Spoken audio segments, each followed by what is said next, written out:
For round shape, glutes and butt, sabi ni Ma'am Laura May. So 11 exercise na pwede nyong gawin kahit nasa bahay lang. First exercise is hip bridges. So iangat nyo lang po yung hips nyo and i-squeeze yung butt nyo. Number 2, single leg hip bridge or isang paa lang po yung naka-plant sa floor. Tapos aangat natin yung hips natin.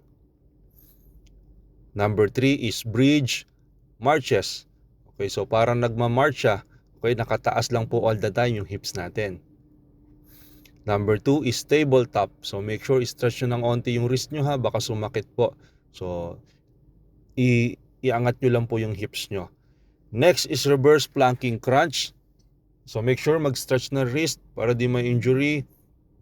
Next natin, ito mga nakaluhod na po ito. So first, mabilisan lang is donkey kicks. Pero heel yung pointed natin, okay? So next natin is donkey kick pero toes yung pointed natin, okay? And next natin, fire hydrants exercise para sa gilid ng hips natin or butt.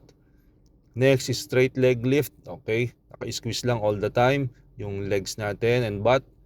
Next, clamshells for beginner and last, clamshells for advanced, okay? So I hope nakatulong tong video na to. See you on the next video. Bye-bye.